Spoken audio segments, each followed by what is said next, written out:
everybody. I'm here. I'm ready to start doing a little bit of pruning on this tropical cherry tree. I need to improve its shape a little bit and get it ready so that it can fruit sooner. I'm going to remove some of the dead wood. I'm going to remove some of the down-facing branches. And I'm going to remove some of the parts of it that conflict with each other, that cross. So this is a down-facing branch. This is a crossing branch.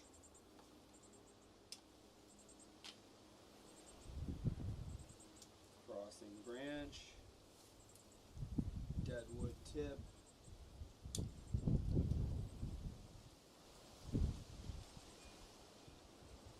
Remove these deadwood tips here.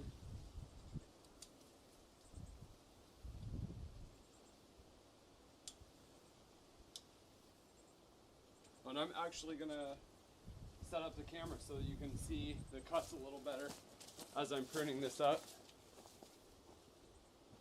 And the next thing I'll be doing is propagating some pineapples. Okay, let's just dial this in a little bit.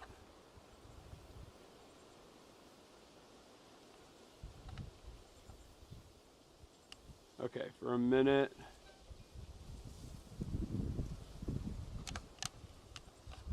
There we go. That should do it.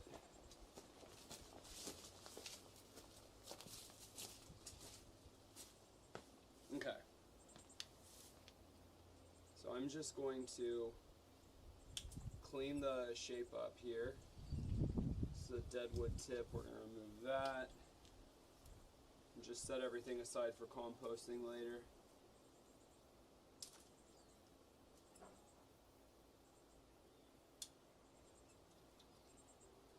Okay, these are some downward facing branches, so we're going to remove these. Going to remove this because it's facing downward. And the idea is just to prune away any of the stuff that will discourage the plant from being able to fruit better. So these branches crossing each other will make it to where even if it was to try and make fruit, it wouldn't really get enough light to ripen properly. So we're going to open it up just a little bit. And also, by favoring some of the branches that have the shape that we want, we also make it less likely to break in the wind, which happens a lot in storms here. We get crazy wind, so if you prune it the right way, it makes it to where they don't break branches and you don't wind up with as much dead wood, and that's really nice. Okay. This is a conflicting branch here, crossing branch here. This is a tiny bit of dead wood. That's deadwood that just snapped off on its own. Okay, these are some crossing branches, so we're going to just remove that. We're going to remove that, and then we're going to get this downward facing branch and this downward facing branch. Okay, we're going to leave this main central node here, but we're going to cut some of these little branches off of the side that are going to cross with some of these other fruiting branches. Okay, this is going to be a downward facing branch. So we're going to remove that. Okay, we're going to remove that. I'm going to take the tip off of this because it's dead wood.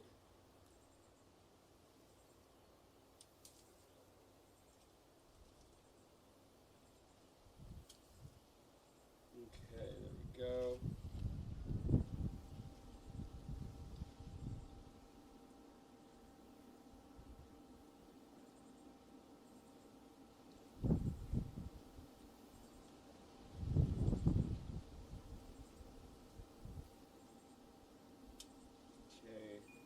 Downward facing branches here.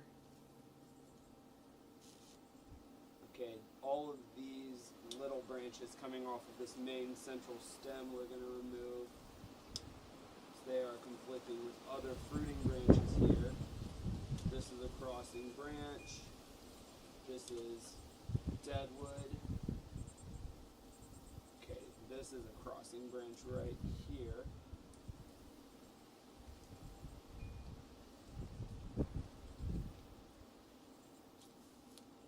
Perfect.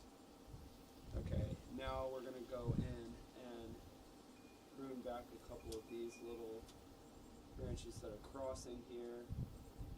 I'm just going to favor this one. I'm going to remove this deadwood,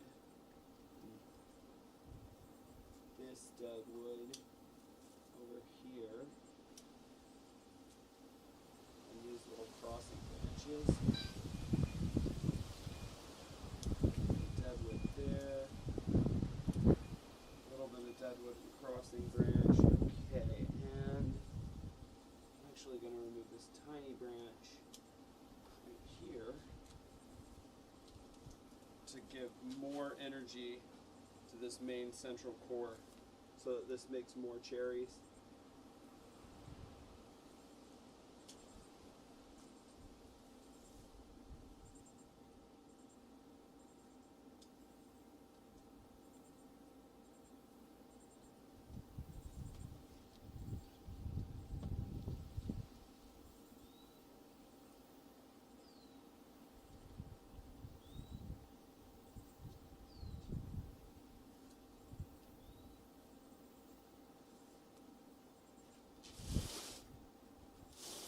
We're just going to adjust the shape a little bit more. Let's remove these downward facing branches. There we go. Downward facing branch here. A little bit of deadwood there. Downward facing branch there. A little bit of deadwood there. Deadwood here. And we're going to try and get as close up to cuticle as possible.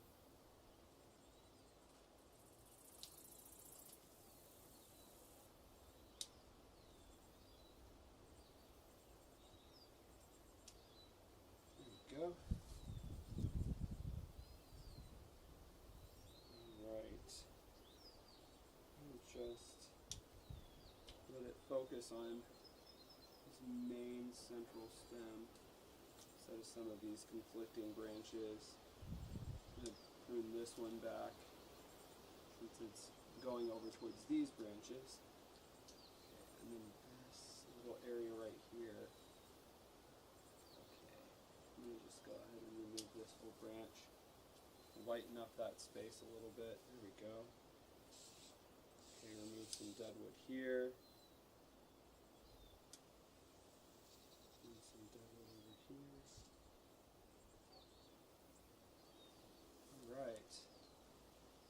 Going to look at it from above and kind of assess its shape a little bit.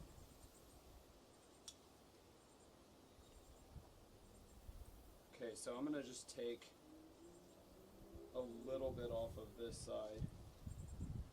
I'm going to remove just some of the tips of this and take some of the weight off to balance this tree. There we go.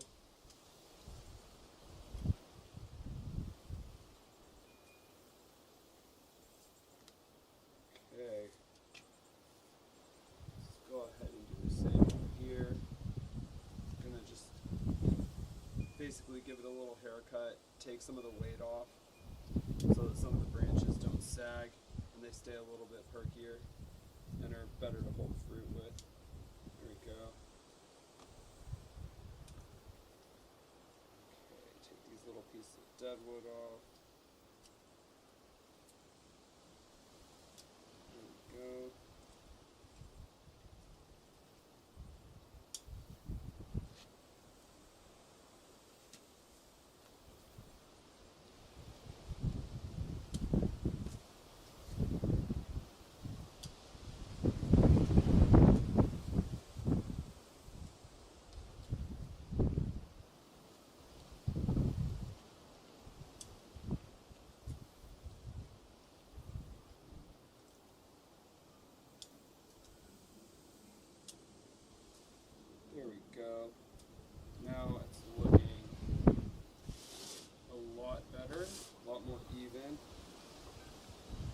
off any dead wood,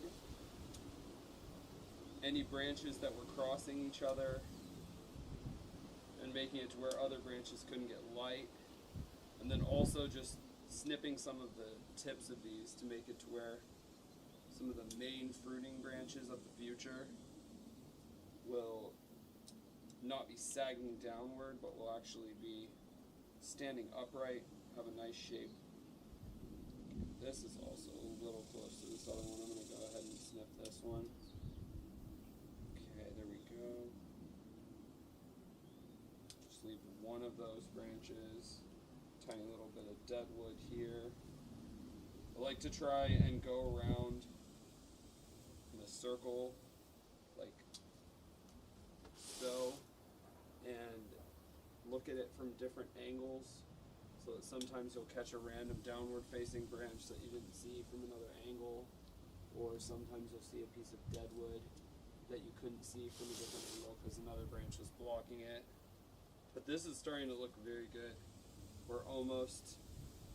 I'd say we're almost complete with this particular tree's prune up. Okay, there's a couple of little branches coming off the main fruiting stem that I'm going to remove here.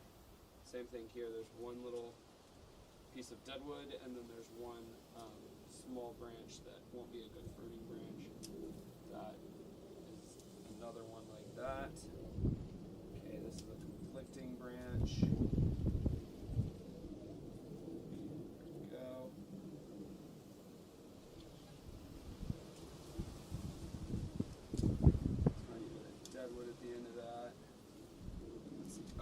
Downward facing branch here.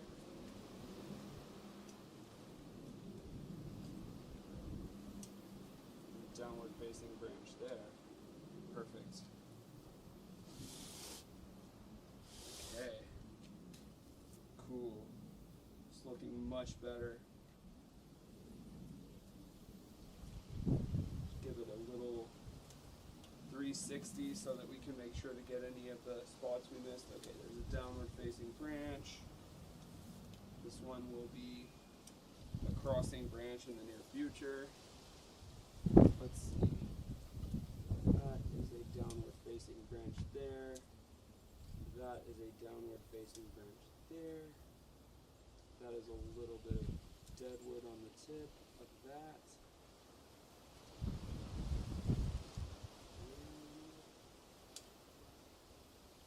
Deadwood. There we go. Okay.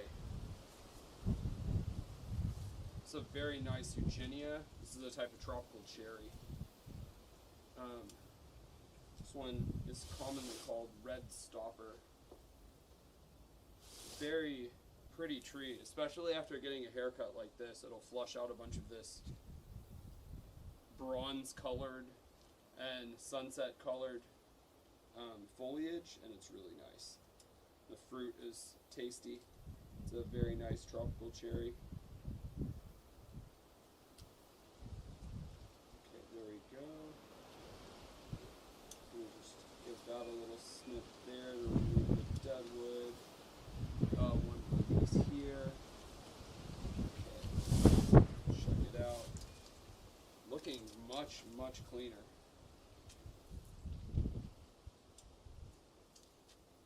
I am almost satisfied with this.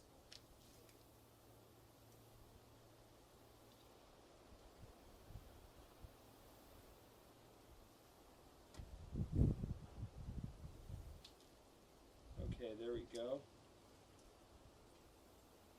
This is looking much, much cleaner. I'm going to remove a couple more of these conflicting branches. This one is conflicting and crossing with that other one. There we go. Tiny little piece of deadwood down here. Being very stubborn. Which also probably means that I need to sharpen these after today. Okay, that's downward facing. Alright, that's very nice. Okay. Say we're almost completely done here.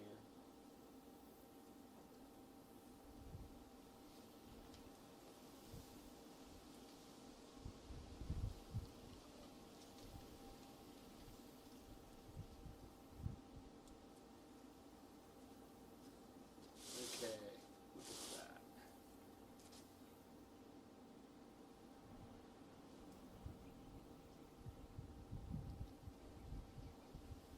Alright, I would say this is looking quite nice now.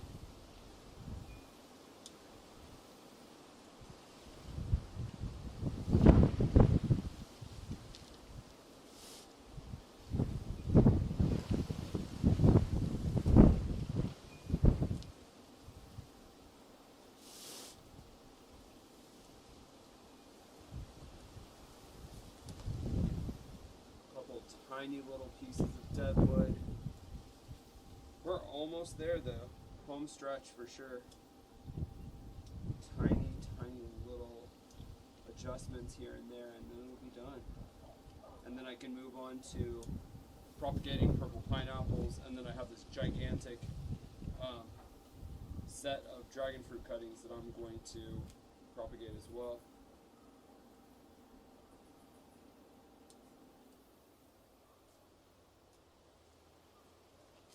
Okay.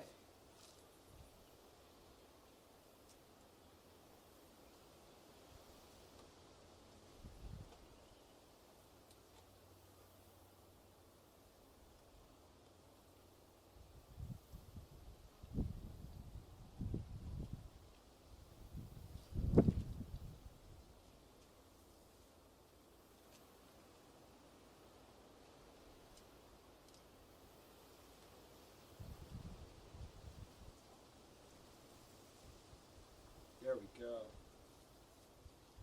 Okay.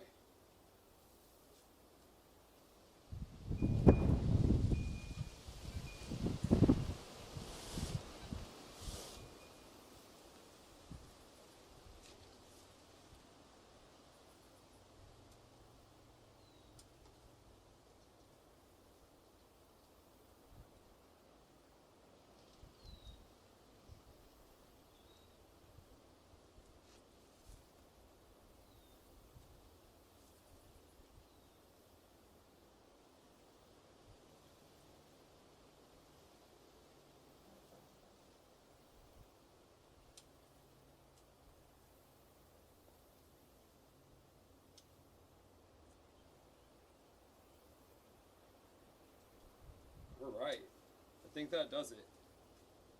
Okay, I'm going to set this tree aside now that it's been pruned up, cleaned up. And then I'm going to put my gloves on and I'm going to start propagating some purple pineapples.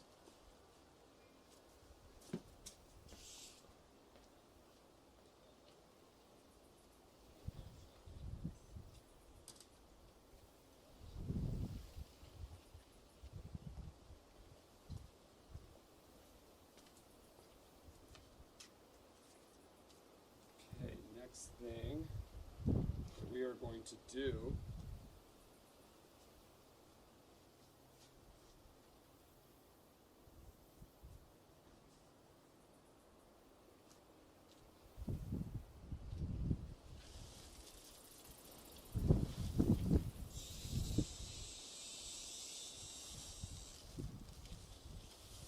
cicadas are coming out.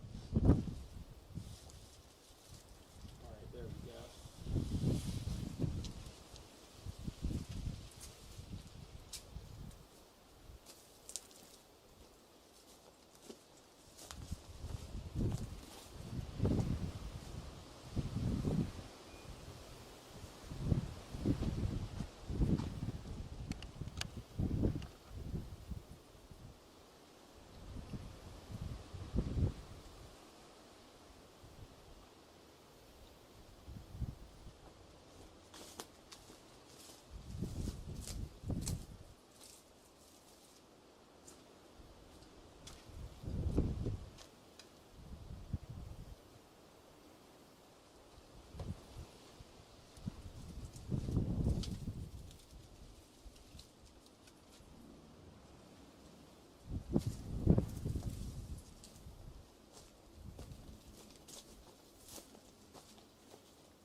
Okay, so this is an old pineapple mother. And this I pulled up from the greenhouse after it finished making pineapples. This right here, this spot is where pineapples used to come out of, but we're gonna cut that off. A lot of people have been told that once a pineapple fruits, once a pineapple plant fruits, that it will not make any more pineapples. And that is true, that the mother is done making pineapple fruit. But you can actually take the mother plant and you can clean up all of this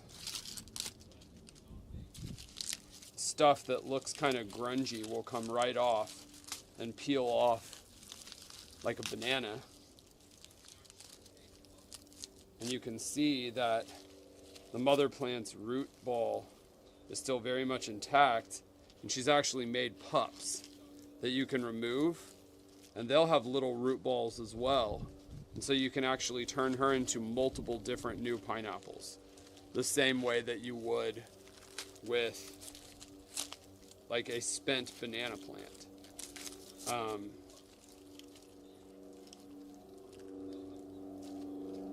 So for example, you can see as I'm starting to get through,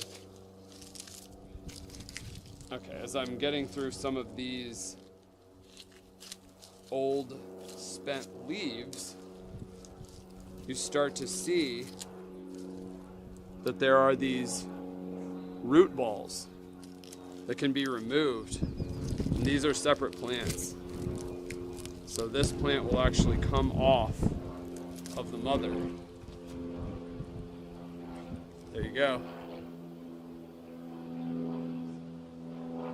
So, same thing with this. This plant right here is not the mother plant. This is a new pup. You can see that it already has very nice roots. I don't have to do anything to root this. It's ready to go.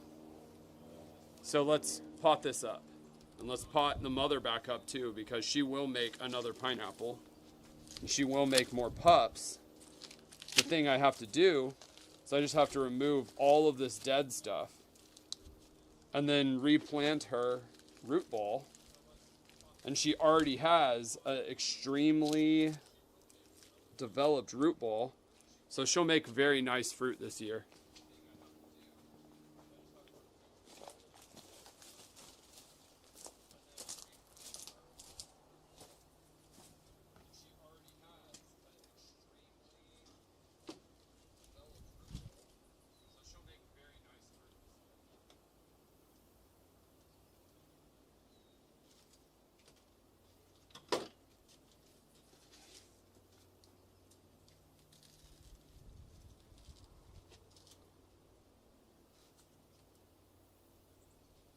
Yeah, we're just gonna basically rip all of these old leaves off pretty much up to the core so that there's no rot. And then once we get to about here, we're gonna snip the top part off. This will leave us, I'll show you.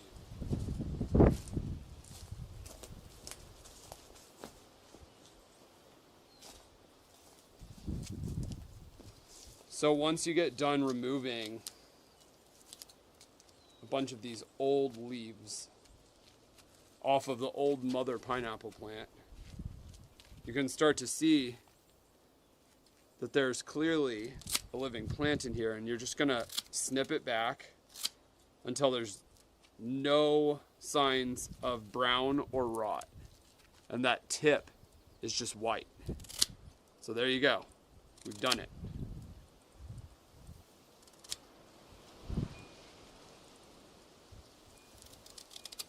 There we go. You can see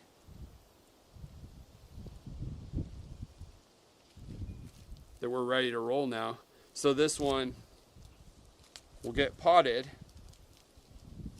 Or actually, I'll probably just plant it, this one I'll probably just plant directly in the ground in the greenhouse, probably around a nitrogen fixing ice cream bean tree or something like that. So it will have a very nice fertile space in the greenhouse that's frost free to grow in. But yeah, we're gonna just take any of this brown material off and any of these old leaves. And then, yeah, what you're left with is a viable pineapple plant that actually has a root ball that's been established for multiple years instead of having to start off fresh. We're just going to snip a little bit of that. There we go. Yeah, there we go. Perfect.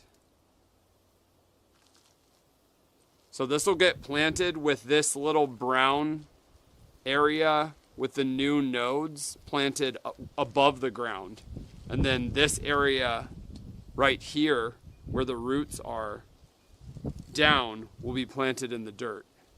And then, yeah, there'll be new pineapples that'll come up all around the sides of this plant in a matter of a couple of weeks. And then within maybe a couple of months, it'll be a large pineapple plant again. And also every single one of the clones that we removed will be able to plant as well.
There we go.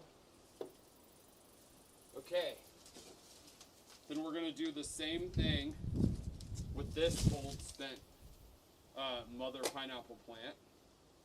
I'm going to grab a sip of water and then we'll get into that.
So right here,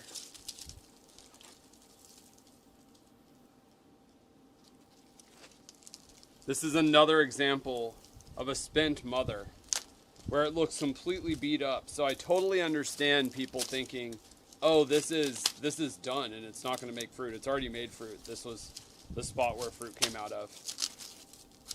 And as soon as it does that, the energy starts to wane from the mother plant if you let all of the old foliage just rot, which it will do, but it'll also make clones.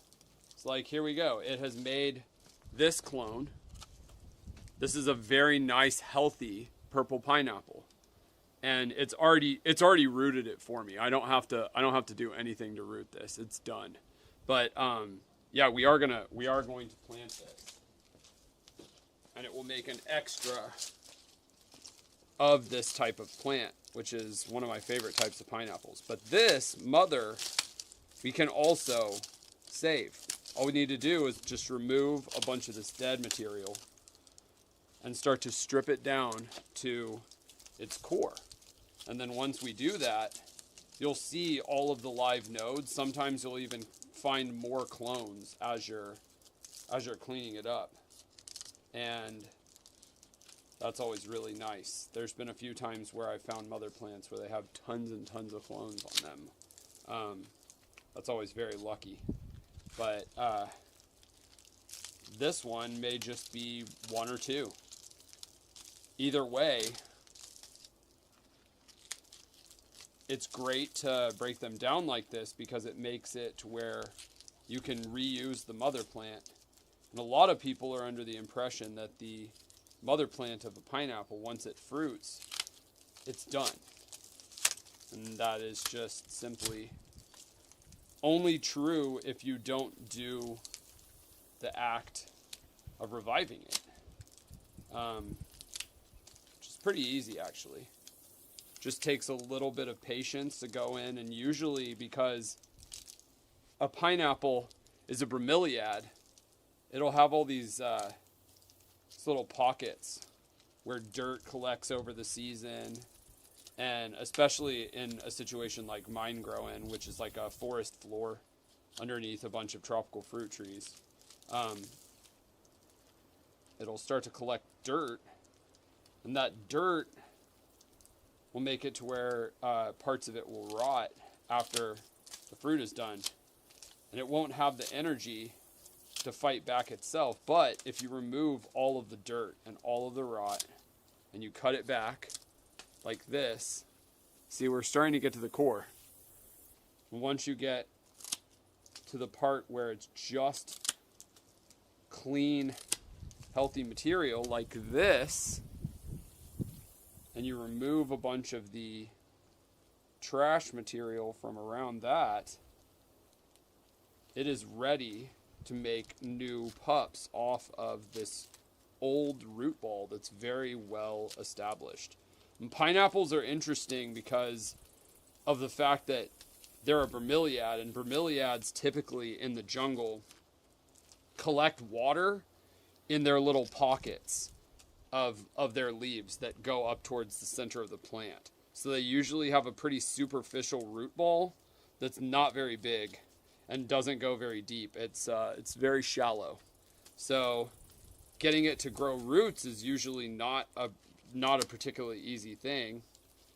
They will root, but they're not really gathering a lot of their energy from their roots, so they don't really have a lot of desire to make like a gigantic root mass or root ball, like some plants do, because they have evolved to biologically be able to absorb water through the pockets where their leaves meet the core of the plant. But yeah, now that we've got this cleaned up like this, we've got a nice healthy root ball with a top that's been cleaned up a little bit, taken off all of the dead parts and exposed a bunch of nice healthy roots. And so what we're going to do now is I'll just take this back to the greenhouse in a little bit and plant it. But yeah, this is prepped and ready to go. Love that. Cool.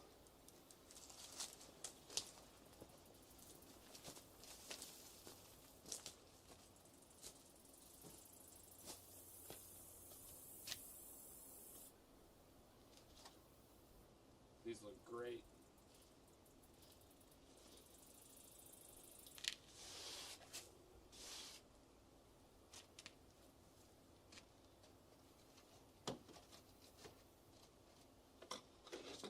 Okay, the next thing I'm going to do is I'm going to set this up for some dragon fruit.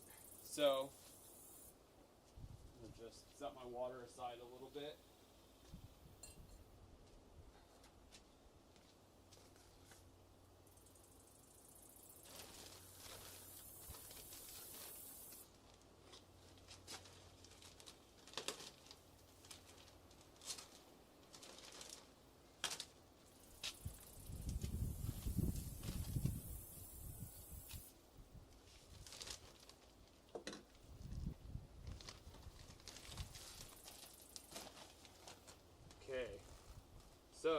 just going to fill up some flats real quick.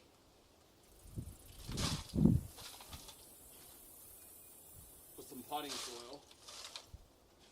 And then we're just going to super quickly pop in a bunch of dragon fruit cuttings so that we can propagate a bunch of the dragon fruit cuttings from the mother plants behind me.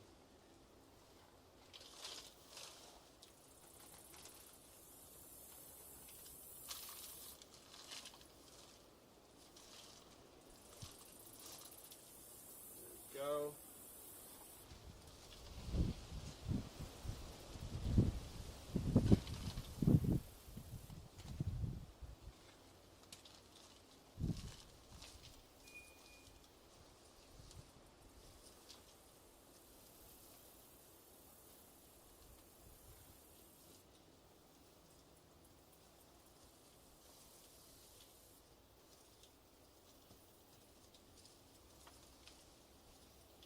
We're just going to pack this down and make sure there's not any air bubbles. There almost always are. So we're just going to go in and make sure that we knock any of those out. There we go. That'll also give us the space that we need to plant everything. There we go. That'll do. And we're going to go in. Wind is ripping. Okay, we're gonna start going in and picking some dragon fruit cuttings to just basically go like this. We're going to make a couple for some of these.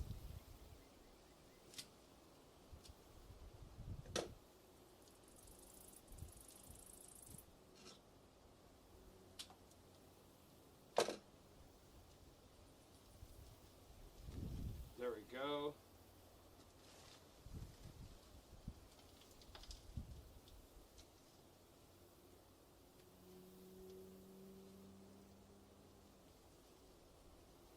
Just going to pack these in nice and tight. Make sure that they have good soil contact so that their roots will form.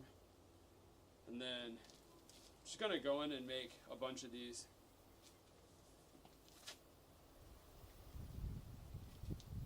Okay.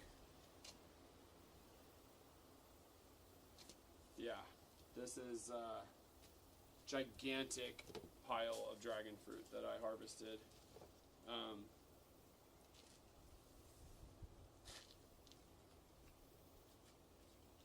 we go. Let's just prune a couple of these spots too. There we go. It's ideal sometimes to try and aim to get pieces where they have a nice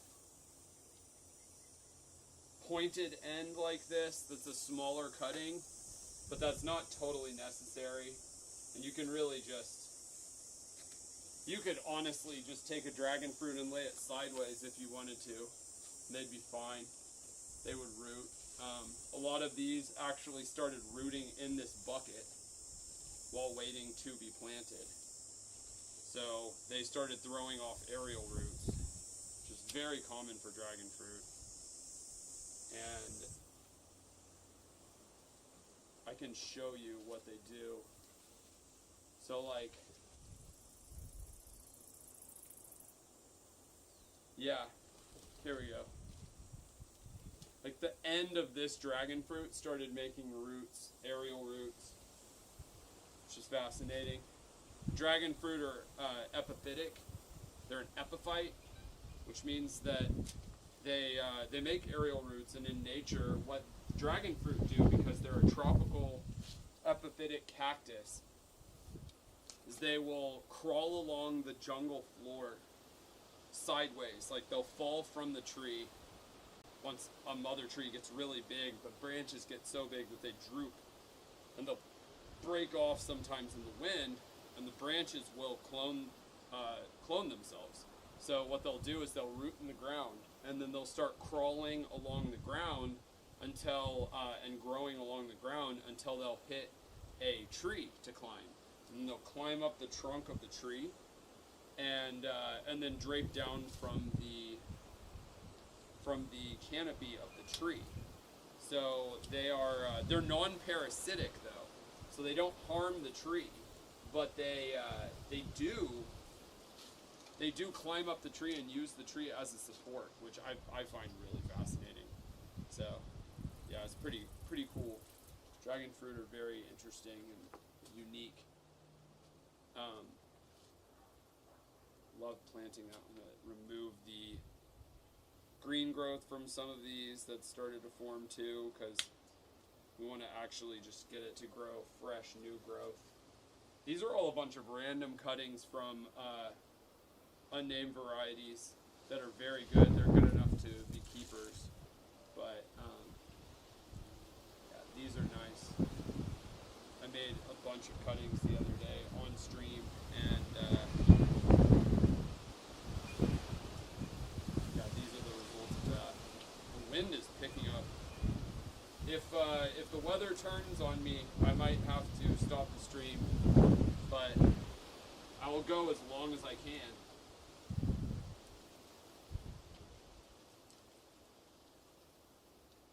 Okay, there we go.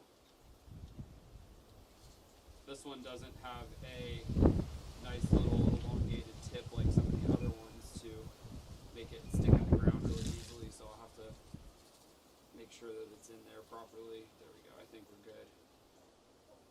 And then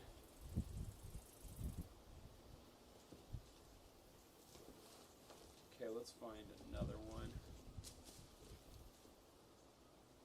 This one I didn't notice, but it has a mutation, so I'm gonna just set that one aside. We'll plant that one separately. This particular box will probably be like a low or no mutant box. There we go. Yeah, there's that nice elongated tip. We're gonna actually trim it a little bit, but yeah, there we go.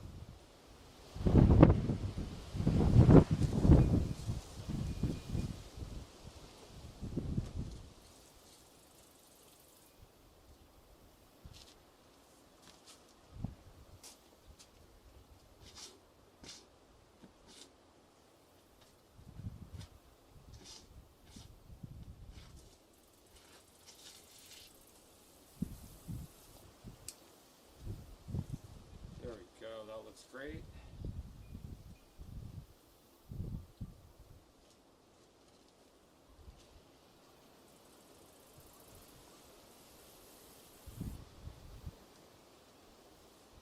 Yeah, this is pretty cool. I'm going to bring this over and show you.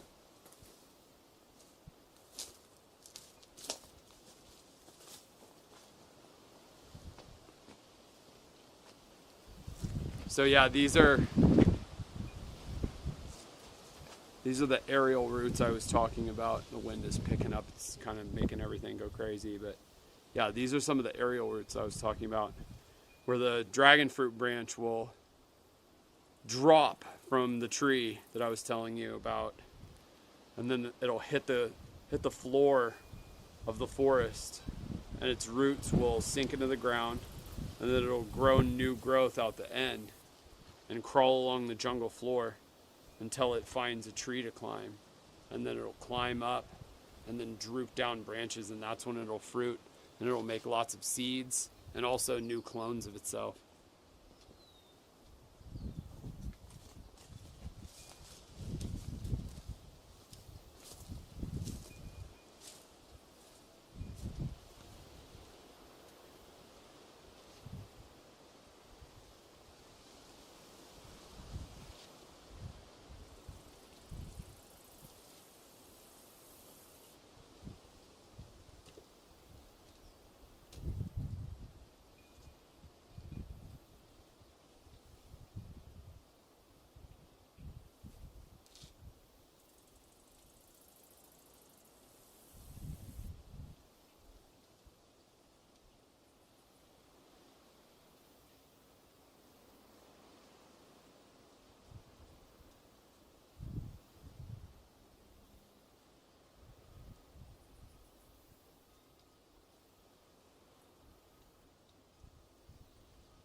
this one we're going to remove a little bit of soil from the planting spot and then put it back in when the cutting is in because it's a little bit crooked. I might even actually trim it a bit. Might even trim it just a little bit. There we go.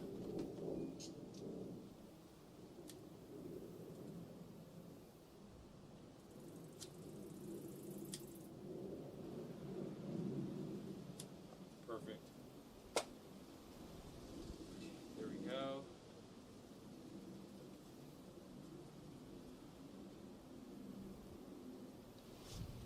And for dragon fruit, for the soil composition, I really like to use a well-draining, light organic potting mix that I usually add a little bit of extra aeration to in the form of pumice usually. If I can't find that for some reason, I will go with perlite or something like that. But pumice is usually preferable and has better, it just has better aeration, and it also has a lot better mineral content, so it's particularly useful for this kind of planting. There we go.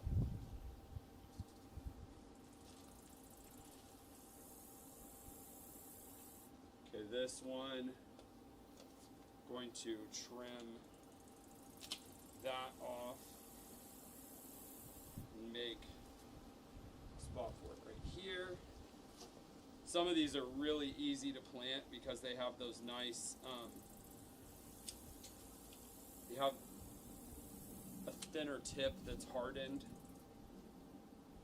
Other ones I took from middle parts of the cut, which makes it a little bit more difficult, but either will work okay, and you can kind of make them work no matter what.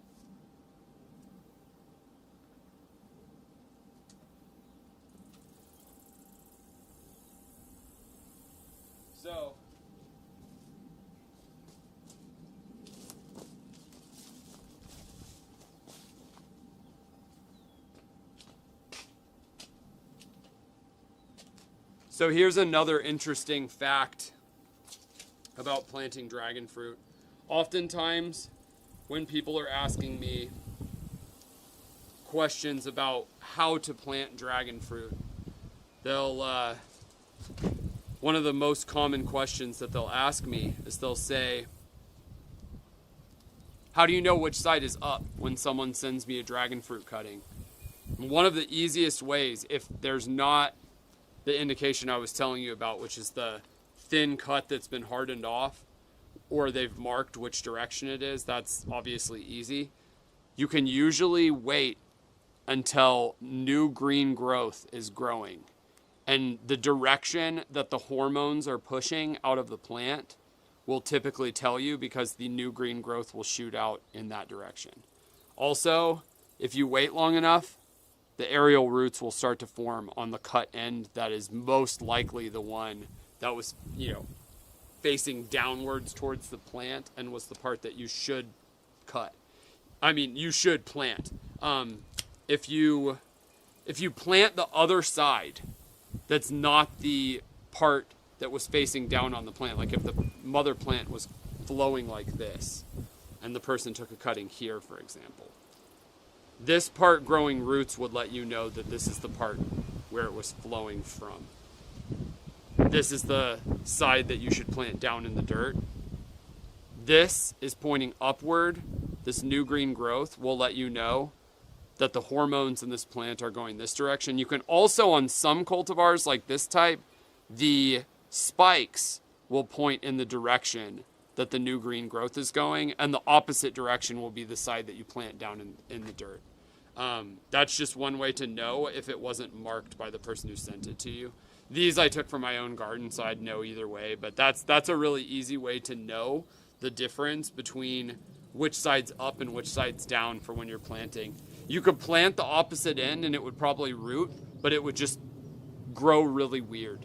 And a lot of the new growth would grow downward, facing downward, which is not ideal. So, just a couple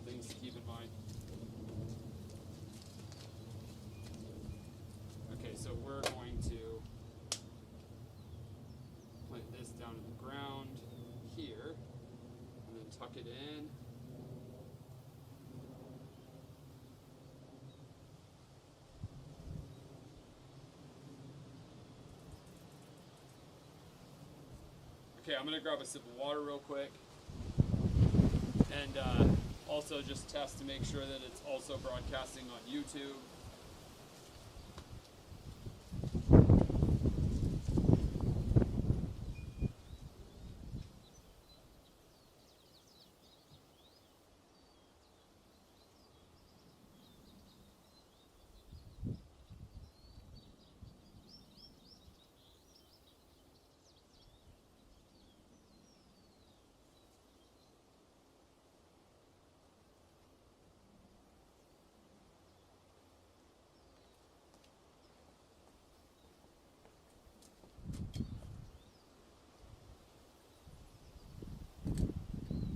All right, and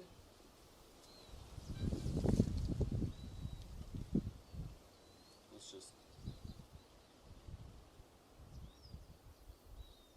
check this real quick.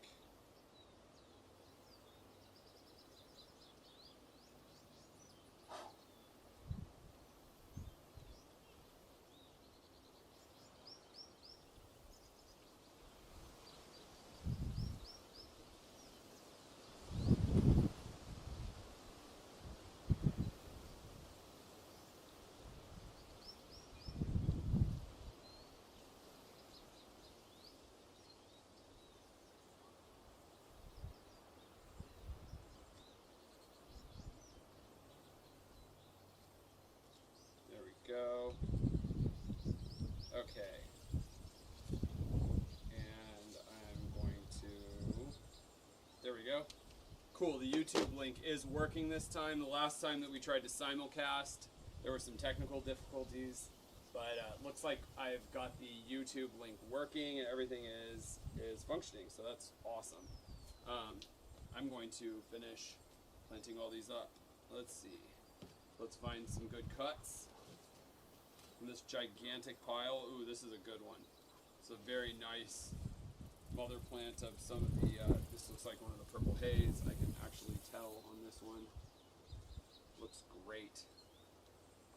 Okay, there we go. Give it a little bit of room.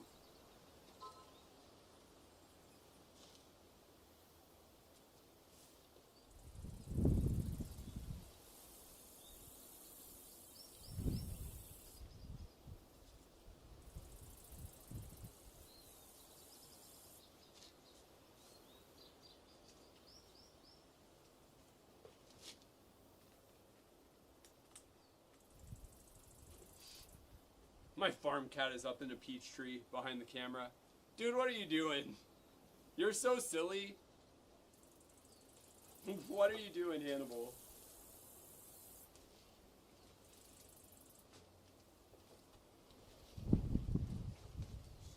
Okay. I like big cuts and I cannot lie. There we go. Here's a good one. Let's trim this a bit.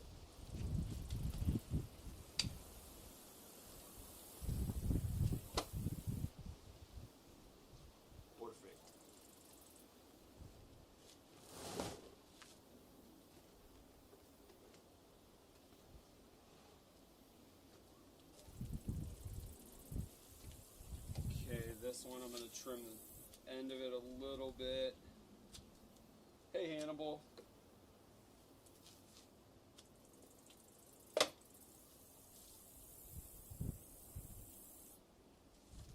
Okay. These are looking very nice. Wow, this is another one of the ones, I didn't notice this one had a mutation at first when I took it. It's got a weird cleft mutation. So that one I'm not going to plant in this particular. Oh wow, that one has it too. Some of them get weird mutations.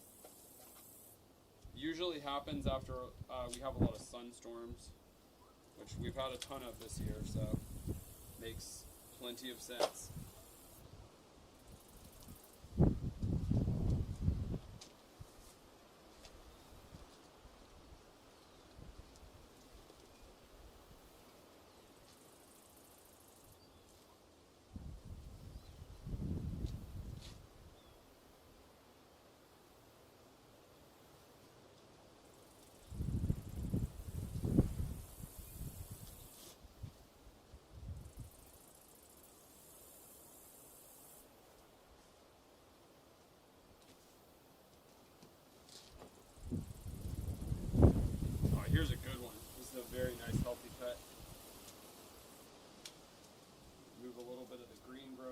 this. Right down the cuticle. Make sure that, there we go, that it gets the message of what we got going on. There we go. Cleaned up. Plant it.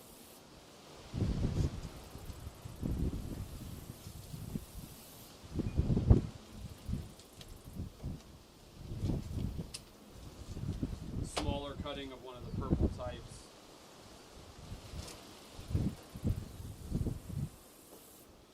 Okay, let's see.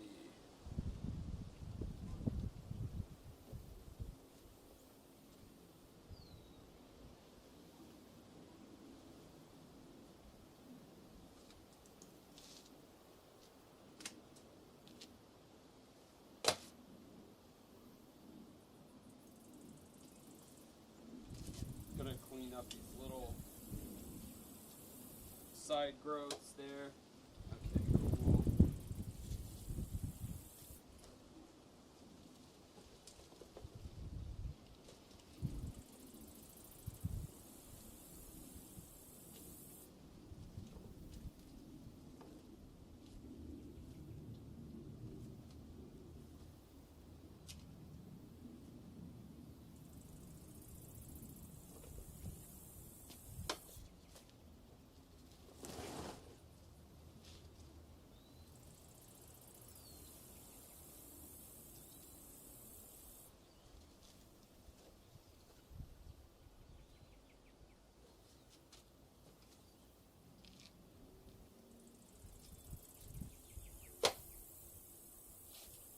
This one has a couple of nice little root nodes that are already forming. Sometimes you get lucky and they'll just do that before you even get them into the dirt. Even though this bucket's only been here for about 48 hours, but some of the cuts have already started to root. And they will do that if they're very healthy and vigorous. Just the ambient humidity will oftentimes make them root. That's one of the interesting things about the fact that they're an epiphytic cactus, is they will in fact shoot roots out into the air and just start rooting on random stuff. Which is one of the reasons why, once I get these all firmly established, what I'll do is I'll give each one of them a pot of its own with a strong trellis to climb. It's one of the best things you can do for a dragon fruit, is give it a strong trellis to climb. So they really do best with a trellis that can hold a lot of weight, because the mother plants, once they get big enough to fruit, can actually weigh in excess of a few hundred pounds. So oftentimes they will they'll topple supports that are weak and small. So I highly recommend, if you're planting dragon fruit, one of the things that is great to focus on is giving a little bit of extra effort to making sure that it has a strong trellis to climb. Yeah, that helps a lot. Cool. This whole flat is done. We're going to just set that aside, and we're going to make another one. And I'll basically just slam out a few of these for as long as I can. Looks like the sun will probably set in about an hour or so, and then I'll probably go inside and work in the studio, in the recording studio. So, and I'll probably stream that too. Likely turn that on. I've been trying to set up OBS, so this is set up on it, and this has worked well, but it took me a little while to get it set up. I've been setting up a bunch of new things for stream and new scenes and the ability to simulcast.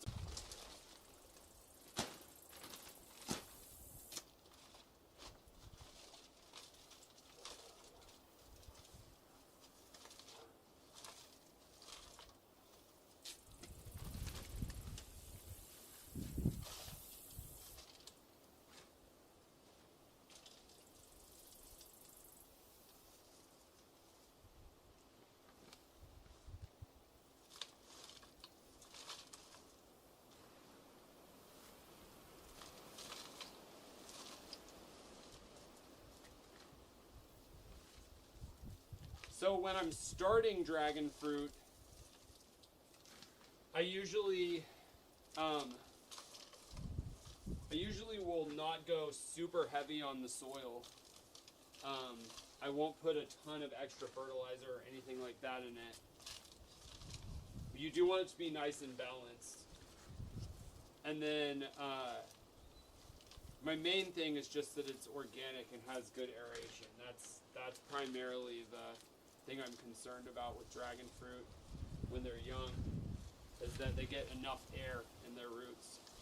And so after they get bigger though, and they're about the size of the ones that are behind me, they're like these mother plants, I'll feed them once or twice a year with a mixture of biochar and compost, which is like kind of like the modern equivalent of what they used a long time ago to make terra preta in the Amazon basin, which can turn, it's a type of fertilizer that can make even really bad, poor soils into fertile soils. And it's quite nice.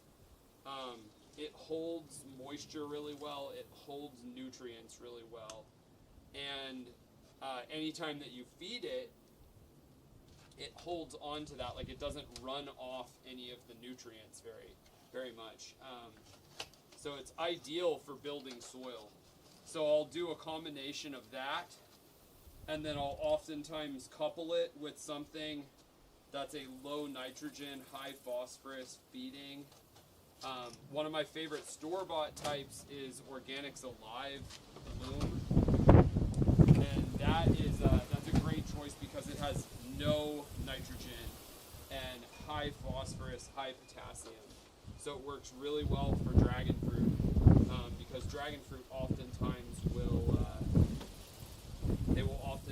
produce too much green growth if they get too much nitrogen. So once they get large like this, I don't like to feed them much nitrogen.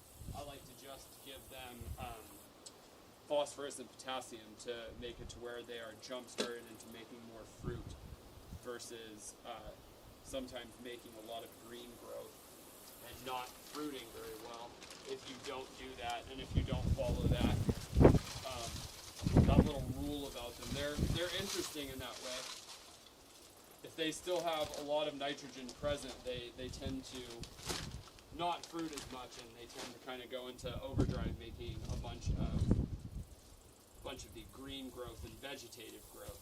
So when they're young, that's totally fine, but when they get bigger, you don't want to feed them anything that has high nitrogen, specifically for that reason, because it will actually induce them to produce a ton of vegetative growth and not flower, even if they're of age and could have otherwise. So that's one thing to keep in mind with dragon fruit. It's a little handy tip.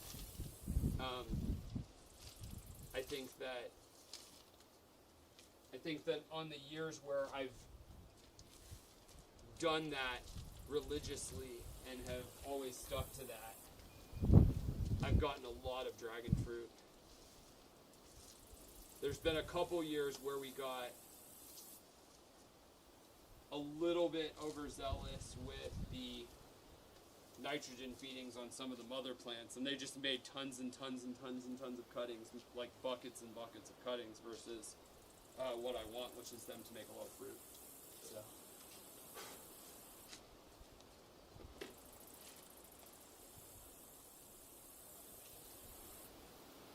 Okay, let's blaze through a bunch of these.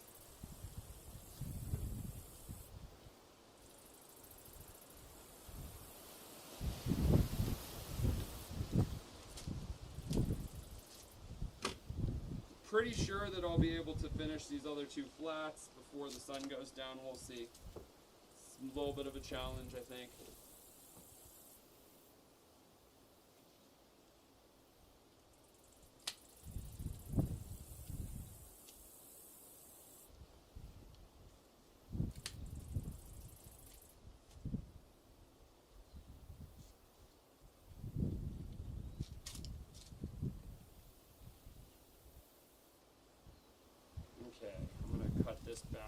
bit.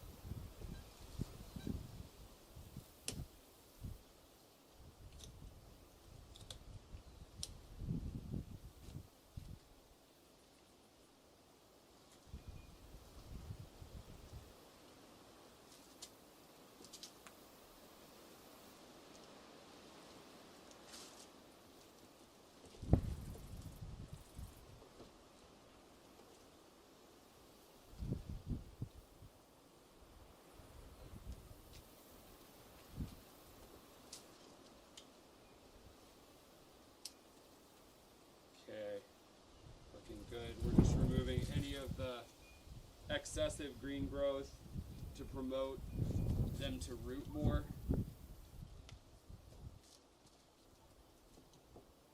Okay, these look good though. Very nice and healthy.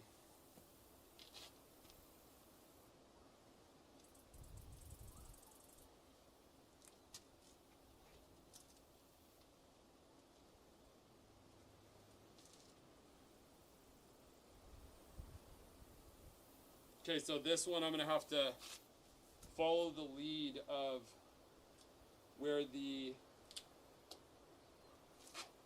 spines are pointing.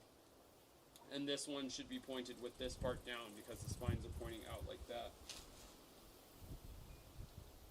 The spines on most varieties will point towards the sky, if not all of them.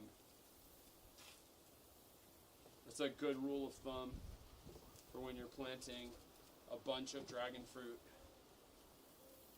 If they're not already giving you a solid indication of what direction is up. I can always tell which type this is. This is the golden hybrid. That blue hue that it has is unmistakable.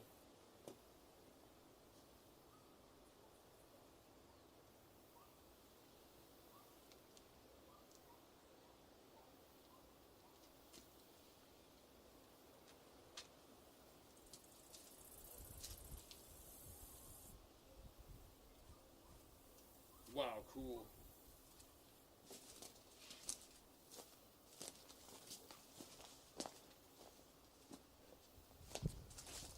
So this is a really cool example of the aerial roots I was talking about.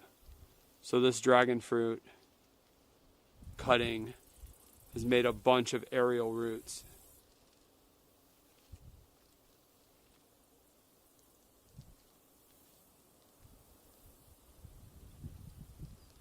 Yeah, this looks good. I'm going to go ahead and plant this. The spikes are pointing that direction, which means this is down.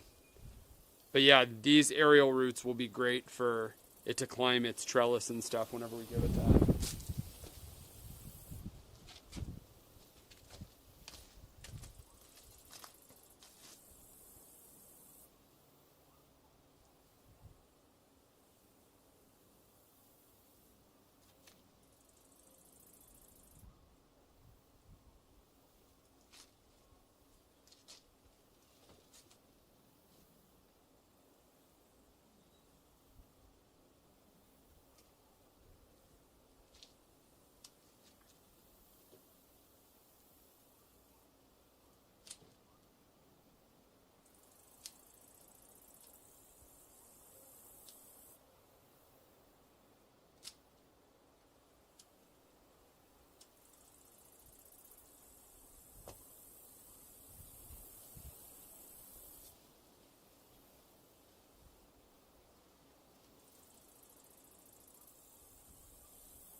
This one's a little beaten up, but she'll fly. Not a mutant or anything, just a little bit of, I believe hail damage was what I removed it for. But she'll fly. She'll do fine.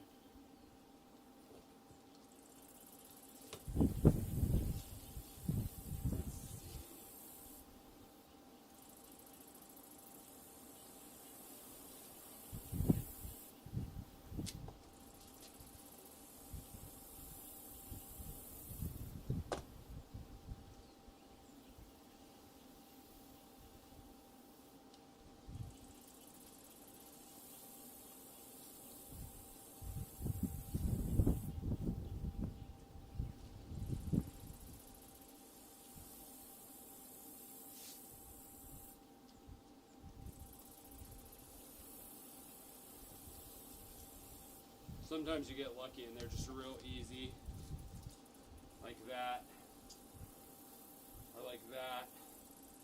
They're the exact right size to just plop it in and move on. Then other times they're gigantic, which is nice, and it'll be a big healthy cactus and make lots of fruit one day, but they're harder to settle in because they can get top heavy or whatever. Various reasons might come along because of the fact that they're a little bit bigger. There we go.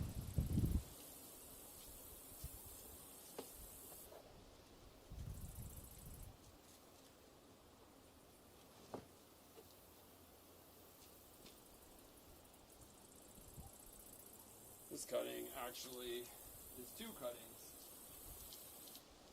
So we're gonna snip that,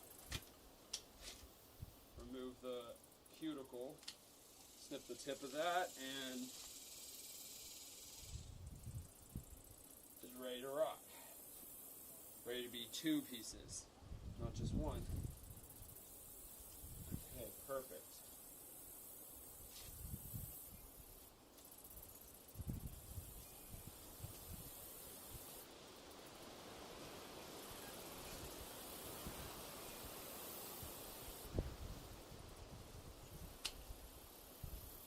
Same with this. This is 2 instead of 1.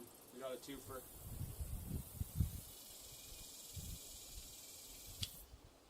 There we go.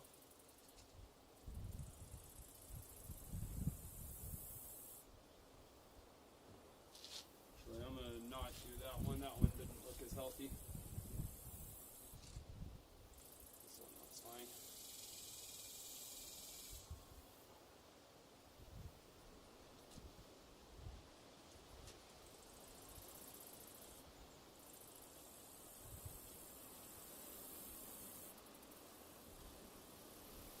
Go. These are looking fantastic.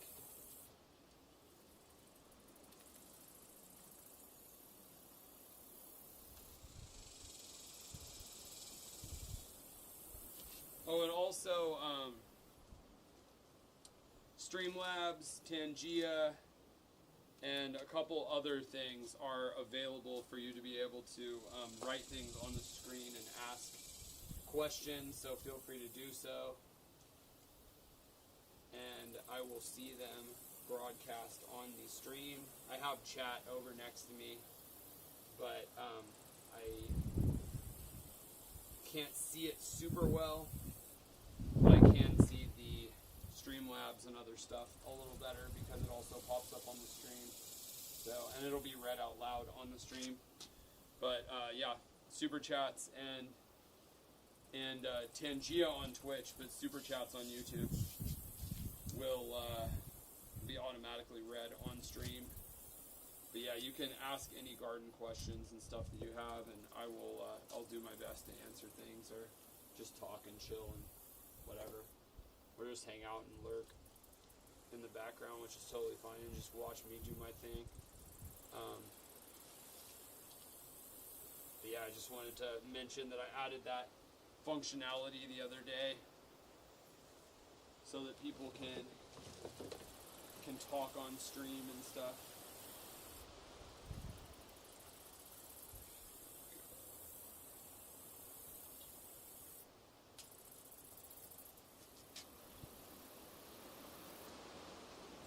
Okay, we are almost at the end of this flat.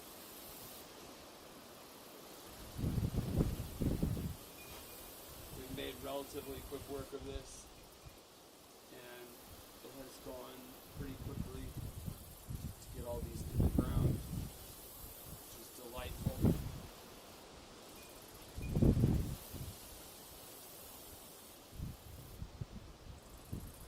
That one feels kind of flimsy. This one is a thick old cut. Gonna go ahead and trim the end of this a little bit so that it sits in the flat better, but also so that some of that old growth that used to have fruit coming out of it will not be on the plant, and it can focus more on growing new roots and new green growth. So yeah, we're gonna just chop some of the tip off of this. There we go. And trim that. Boom.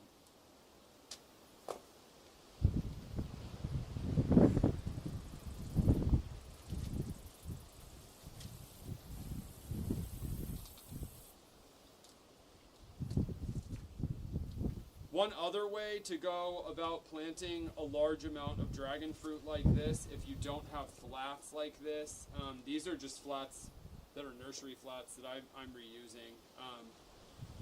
So they're nothing special and not that big of a deal, but if you don't have that, and you just have some nursery pots laying around, or some old soil pots laying around, you can fill them part way, and then you can put a bunch of cuttings in it like that, and that will work fine to root cuttings. You can soak them in water, but you just have to remember to deal with them if you're going to do that. Whereas like if you put them in like maybe a half-filled 10-gallon container or something like that, or whatever size you have, really works fine. But if you just fill it halfway with soil to make it to where there's a little bit of shade and wind protection for them, you can put a bunch of cuts next to each other and they'll root. Then you can pull them up and separate them however you want after the fact, which is always a great way to propagate a lot of them quickly and easily. So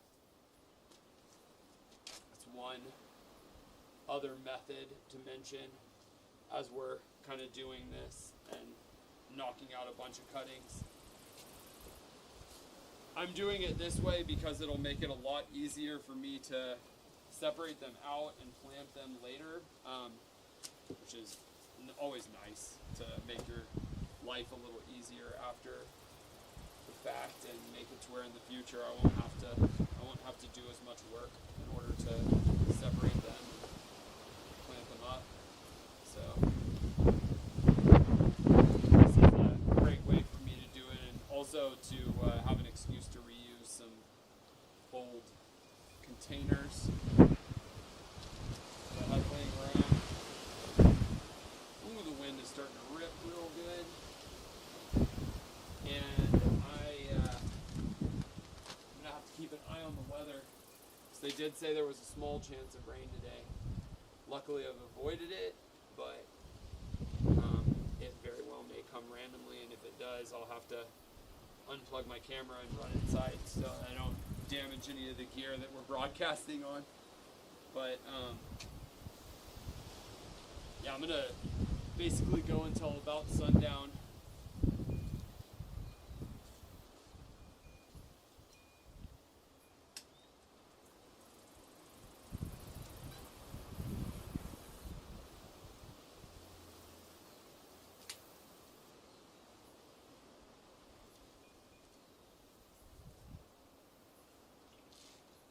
Okay, we got all those filled. Looks like we might finish this third flat, which is great.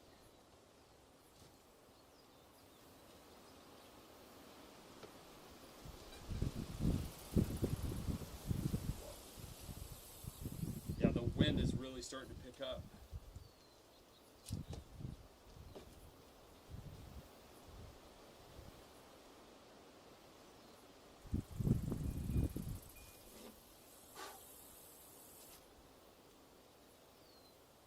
I'm gonna make sure YouTube's still working.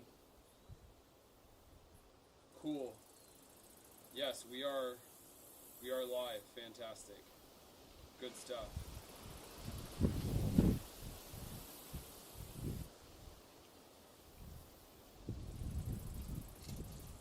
Great. All right, good. It's working.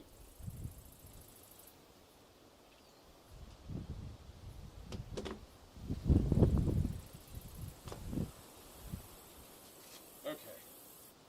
You got a sip of water.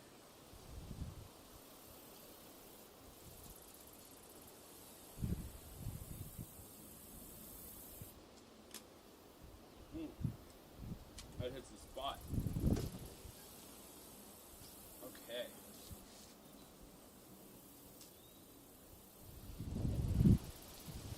One was a little bit damaged, but I think if I just remove, yeah, I think it'll be fine.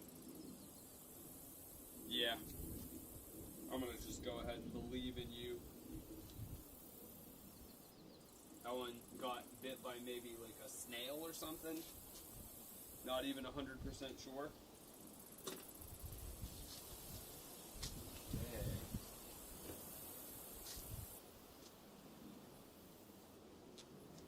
This one already has some nice roots forming, so I'll be real gentle when I set one in. There we go.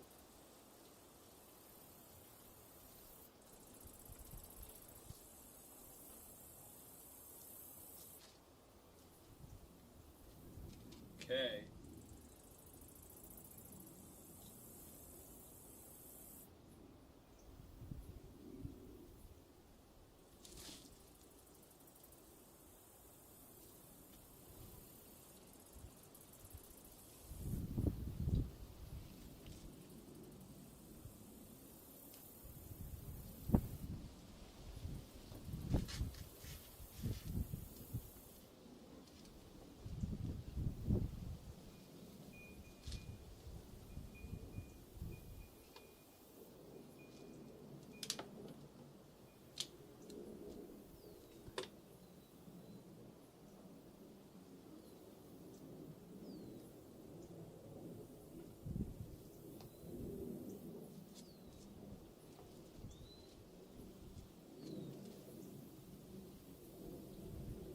Looks good.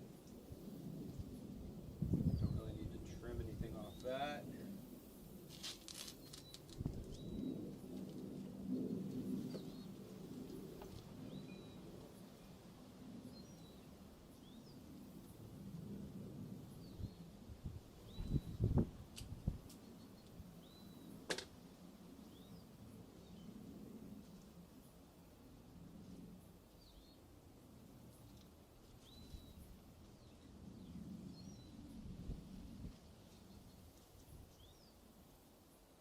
Some of the ones that aren't easy to just plug in because they don't have the elongated tip, what I like to do is just make a little divot for them, scoot the soil aside, plug them in, and then add soil onto the side and then pack it down just a little bit to remove air bubbles. That works great. That usually holds them in place even though they're not usually as stable as the ones that have the long tip. Okay.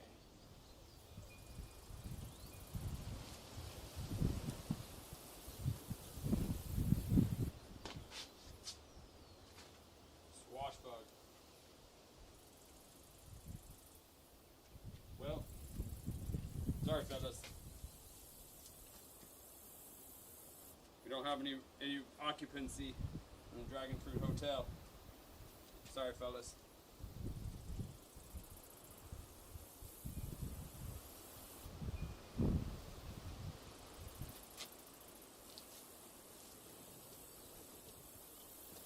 Okay, some of these are mutants. That's a mutant.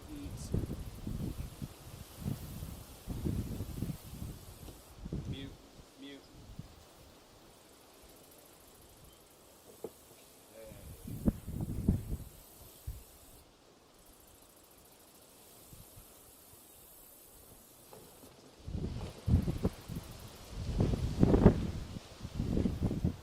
Okay, this one I'll be able to turn into a bunch of cuttings. So we're just going to remove all of these little nubs like that. And then we're also going to cut the big mother plant into a few pieces. The first one is going to have to just be that piece. This piece got damaged. So we're going to remove that. We're going to remove some of these old nodes from when this made fruit a long time ago. And then I think we are good to go. And this will be ready to plant as well. So we just turned that one piece into about 6. Actually 7, looking at it.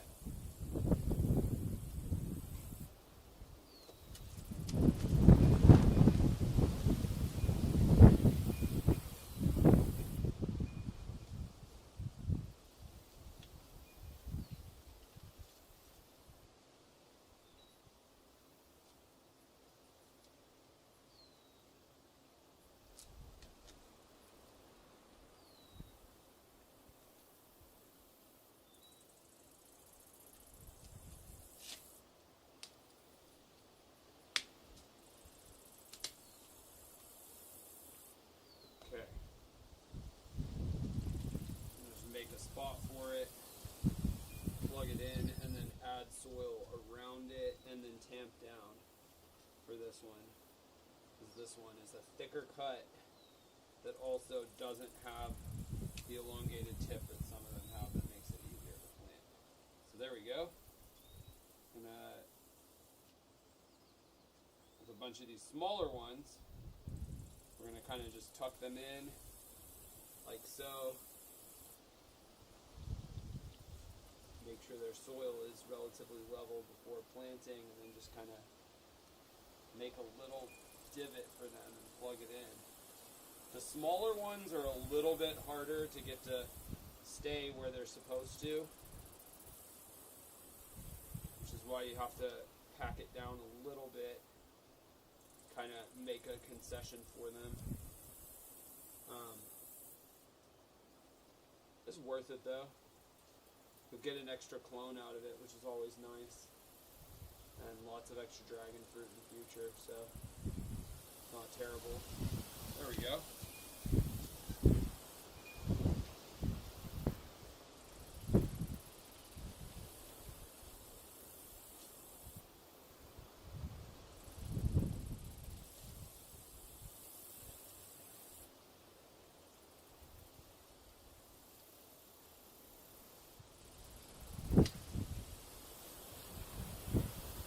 I'm going to actually chop this one into a couple pieces. First piece, I'll put right there. And then the second half of it, I'm just going to plug in right here. That is going to allow me to make that one not quite so top heavy, so it'll be easier to water them in, easier to manage them and take care of them. Yeah, in the long run, it'll definitely help a lot. Those.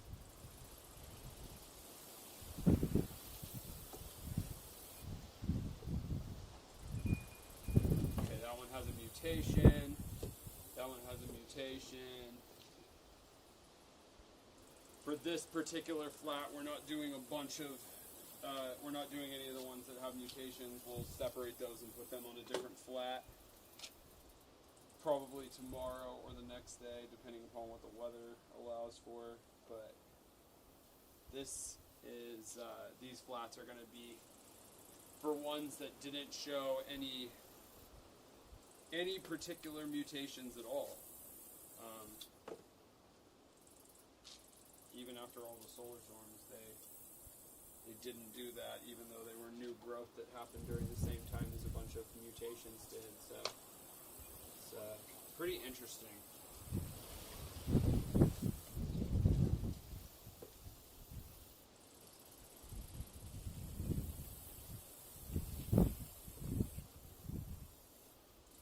And some of them just have little roots ready to go in. That one will make a little space for so the root doesn't get smashed. There we go. And then treat this one similarly to some of the other ones that are a little more fragile, where we'll pack it in around it instead of just using it to force its way down. There we go.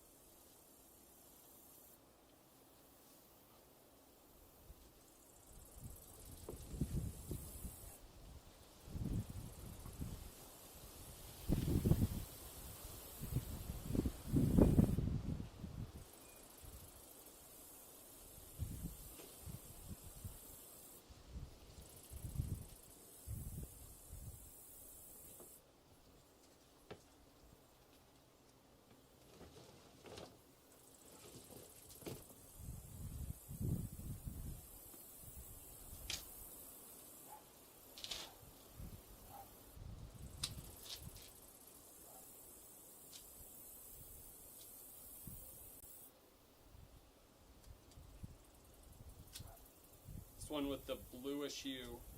It's one of the golden hybrids. This one has bright pink flesh on the inside. You can always spot this one even in a giant pile of random cuttings. It looks very distinctive.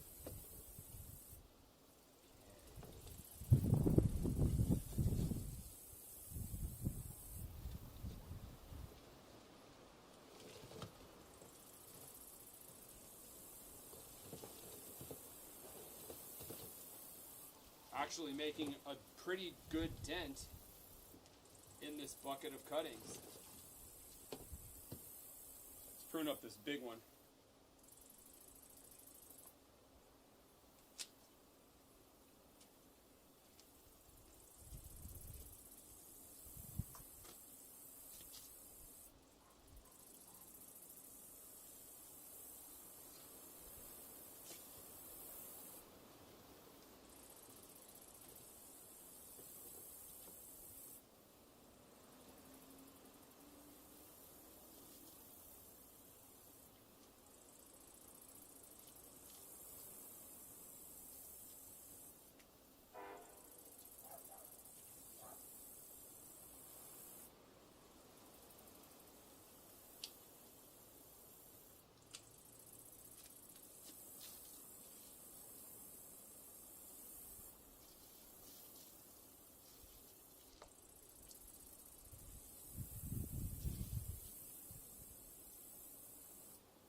This one I'm going to just prune the tip a little bit, but other than that, this one is perfect. Has some nice aerial roots too.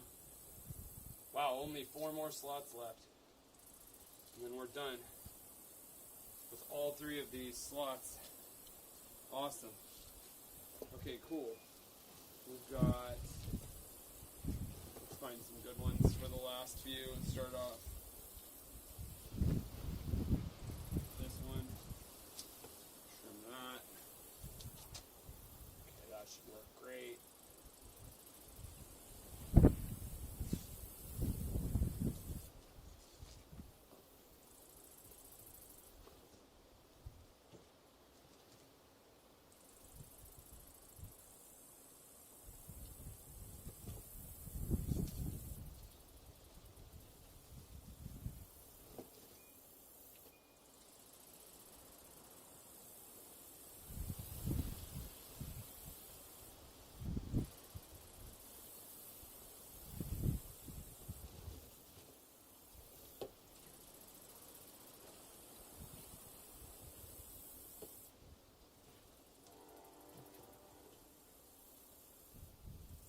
Here we go.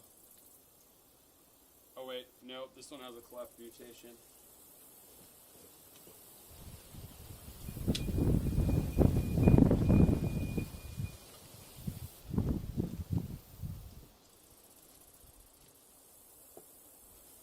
Okay.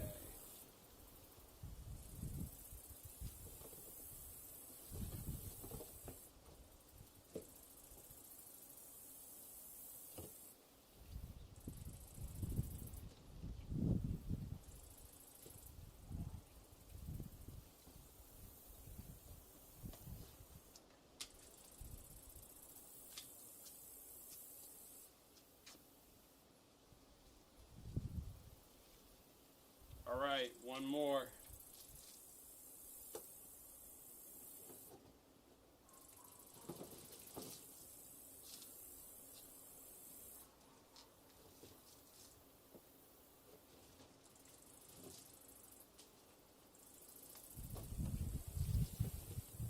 Let's find a good one for the last one.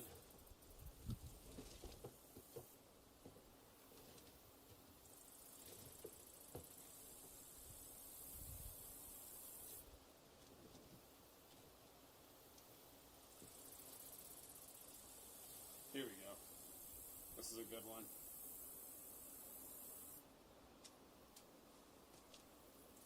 All right. Perfection. Okay.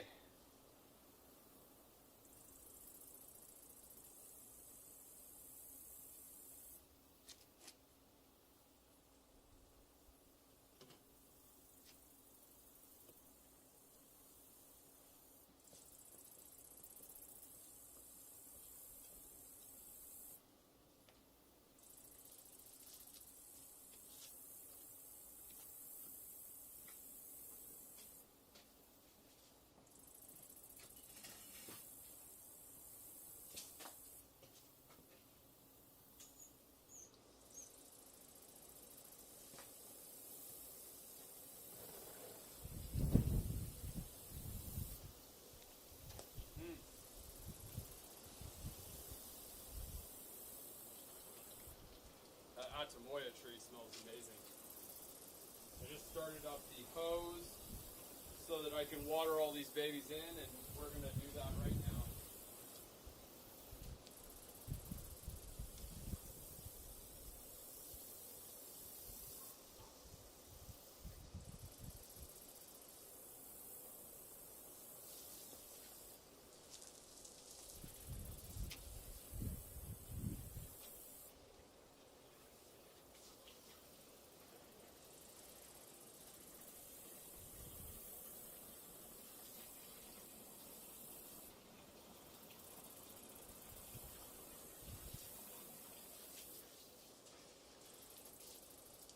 Water the sapodilla tree. All right. We're just going to give a nice little soak to all of these to settle them in. Also rinse off some of these pineapples that we trimmed. Yeah, we're just going to water all these nice and evenly, get the soil moist. That'll also let us know if any of them need to be adjusted slightly. This will let us know because they shouldn't fall over. If they do, it just means that I need to adjust them a tiny bit.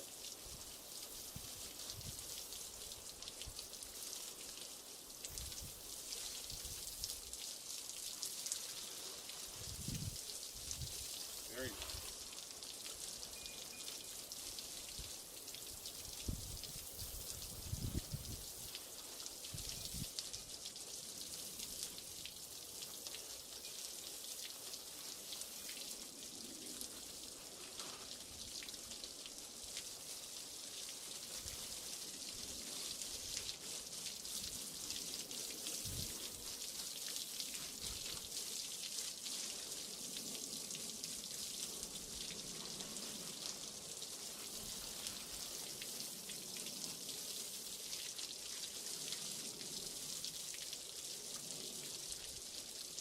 One other thing to keep in mind with dragon fruit is that the quality of the water matters a lot.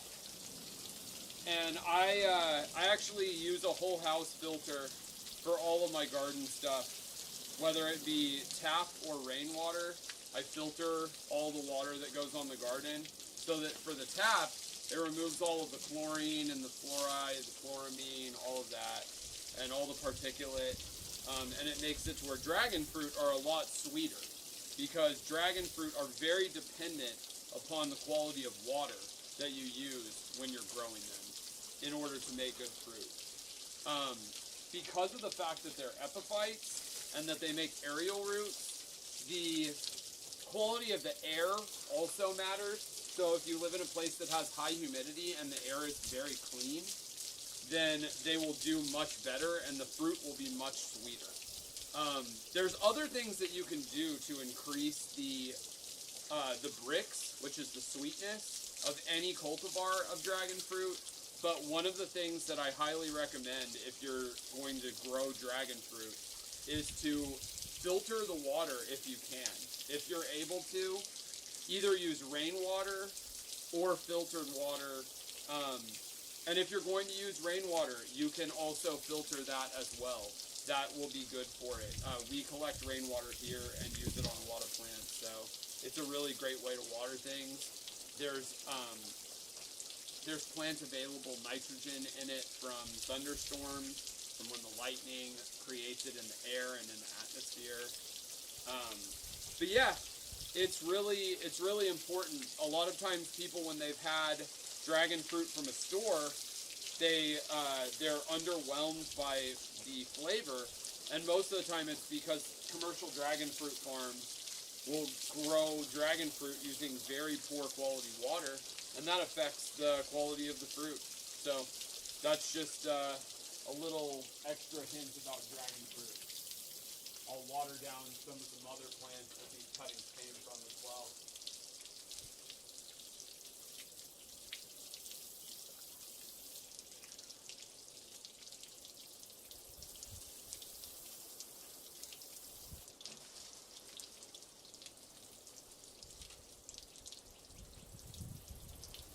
This Suriname cherry is flowering. Beautiful. Also, this guava over here is making fruit. Lots and lots of pink guavas.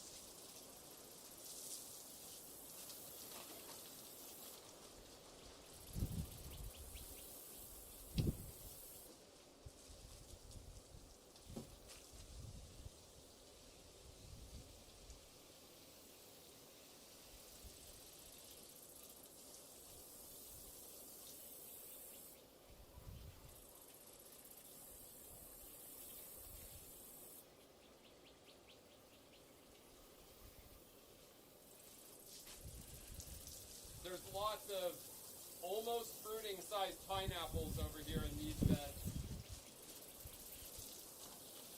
I'll go ahead and water in the tropical cherry tree that we pruned at the beginning of stream 2, since I'm over here. And we'll give the pineapples a little sprinkle of water as well because they like to have their cups filled up. There we go.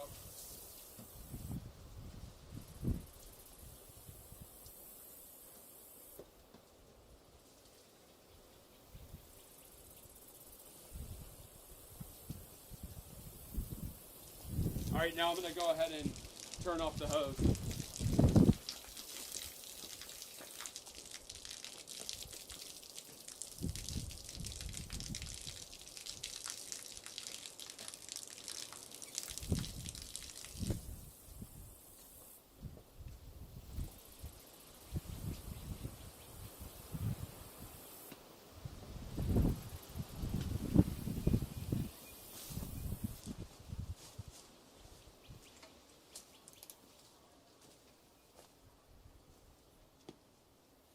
Okay, the last thing that I'm going to do is I'm just going to check all of these dragon fruit and make sure that every single last one of them is firmly planted and doesn't need any extra soil now that we've watered everything in really nicely.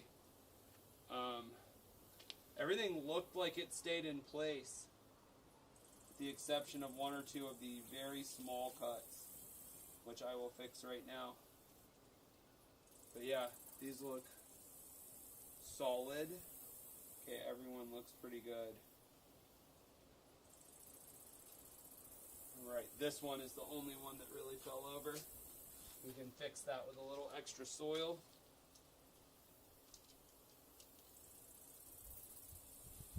Okay, that looks great. Let's see, anybody else? That'll get a little handful right there. Okay, let's see if we can get this to stand up right. It is a little bit longer of a cutting than some of the other ones, which is totally fine. There we go. Okay, so we now have 3 flats, each with 48 dragon fruit, so a little over 100 dragon fruit that we planted here, about close to 150. And yeah, we also turned 2 old pineapple mother plants into about 7 or 8 clones. So that's really nice. I'm going to go plant those in the greenhouse. Yeah, just to recap though. So, dragon fruit, very easy to grow. They're an epiphytic cactus. If you live somewhere that's not tropical and has freezes, you can grow them successfully in containers. They're very easy to grow in containers. They will fruit in about a 7 to 10 gallon size container and up. If you give them much bigger of a container than that, they will become very, very large. So make sure that the larger container that you plant it in, the stronger and larger of a trellis you give it. The mature plants will weigh sometimes in excess of a few hundred pounds. So the trellis that you give it and the support system that you give it to climb on with its epiphytic roots or its aerial roots is going to be of the utmost importance. And you're going to want to pay close attention when you're planting them. And when they're big enough to plant in the fruiting size container that you're going to put them in, you will want to make a lot of effort to make sure that the support system that you give it can hold the hundreds of pounds of weight of all of the arms of the mother plant, like some of these ones in the background that are very, very big and have a large metal trellis that they're climbing on. The other thing to keep in mind is it's okay to feed them things that have a higher nitrogen content when they are younger, because it will help aid them in growing vegetative growth and lots of green growth. But then once they become larger and are fruiting age, you'll want to try and steer away slightly from feedings that have high nitrogen content, and you'll want to steer towards feedings that have high phosphorus, high potassium content, and a good balanced amount of minerals and stuff too. But really and truly, if you're going to push fruit set and flower set, I think one of the best things you can do is restrict them from a high nitrogen diet when they get a little bit larger. Like what I was saying, one of the fertilizers that I highly recommend for that that's organic would be something like Organics Alive Bloom. You can use my code Foxitron for 10% off if you want to get some of that. There's also a link below on my Twitch, so you can check that out there, or my link tree on my Instagram. But Organics Alive is a really good option for when they are blooming, because of the fact that the bloom formula has no nitrogen, so it really helps to induce flowering in dragon fruit. It's one of my favorite fertilizers for dragon fruit, especially when you are when you have larger mature plants that you want to induce fruiting in. One of the other things to keep in mind when they reach maturity is a great way to induce fruiting and to actually induce them to produce more flowering hormone is to go up to any of the new growth that are long branches like these and snip the tip off of the branch, like I've done to these, and you'll just dead end them and flat cut them. That will help to induce flowering by promoting more flowering and fruiting hormone, but specifically it will induce flowering oftentimes if you tip them when they are large and they are producing a bunch of green growth. That's a great way to induce flowering.